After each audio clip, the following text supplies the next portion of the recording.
In the studio by Palestinian British political analyst Yousef Al-Halou. Yousef, first of all, thank you very much for your time, for coming here to the studio to speak to us. Now, as we were saying there, Blinken has called the shooting of Aisha unjustified and unprovoked. As we mentioned, a rare rebuke from Washington towards its ally. But can we this time expect any repercussions? Will anything actually happen? Will Israel be held accountable this time? Because it's not the first time, as Fatah mentioned there. Thank you for having me. No, I don't think so. Israel enjoys a culture of impunity. You remember over a week ago when Israel retrieved the bodies of 6 hostages, including one American.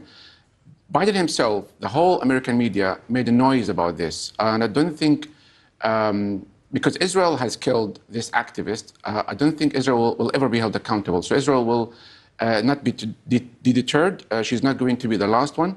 Unfortunately, there is double standard policy, and I don't think Israel will be punished. The U.S., of course, must protect its citizens. This is probably the 3rd American citizen to be killed after Shina Abu Akleh, Al Jazeera's Arabic correspondent, and also Rachel Corrie, who was crushed to death in 2002.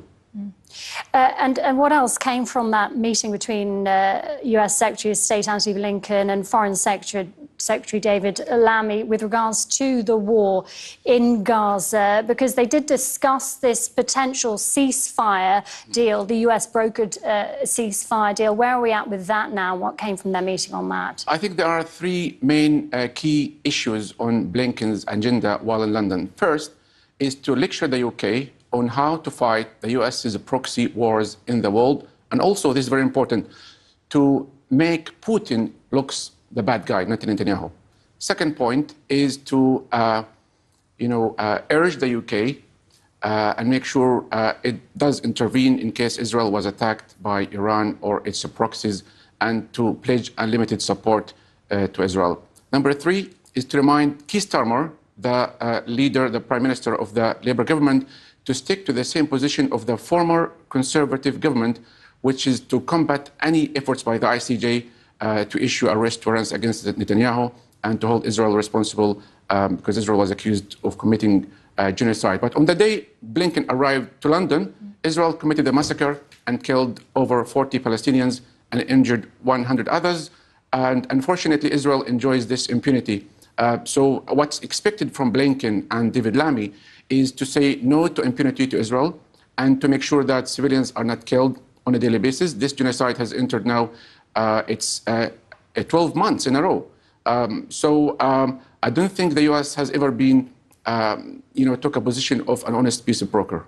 I did want to focus on this potential ceasefire deal because Antony Blinken claimed earlier that 90% is there. It's 90% there, he said. Benjamin Netanyahu, meanwhile, earlier this week, said that a deal wasn't close, it was nowhere near.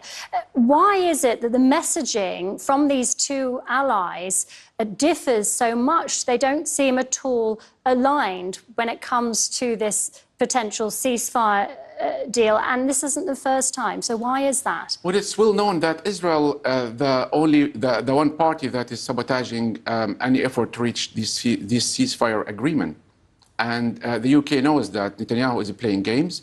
He is in favor of prolonging this genocide. The US is annoyed, Biden annoyed from the stance of Netanyahu. So it seems that the world knows that Netanyahu is not interested in reaching a ceasefire. So there is contradiction when it comes to the British and American stance, because they are interested to hold Hamas responsible for not reaching this ceasefire, because remember they are the closest ally to Israel, and they have been supporting Israel militarily, financially, with all kinds of logistics. So they want to hold the Palestinian side responsible, not Netanyahu. I did also want to mention that the UK only last week announced that it has suspended some arms licenses to Israel over humanitarian law concerns. Was this discussed in the meeting earlier today? And will it have any effect on the US or any influence on the US? I don't think, allowing aid into Gaza by one way or another will alleviate the suffering of the Palestinians who have been forced into refugee camps and displaced in the southern part of Gaza. Unless the war comes to an end, you cannot help people and send aid convoys to Gaza while people are being killed. I'm not sure if this point was discussed, but Palestinians are not beggars. You know, Palestinians have been collectively punished. Israel deals with Palestinians as collateral damage. Israel has transformed Gaza from the world's largest concentration camp into an extermination camp because there is no safe place to flee to. Israel has transformed Gaza into a testing ground. So talking about aid and sending aid convoys, Israel is still the occupying power of Gaza.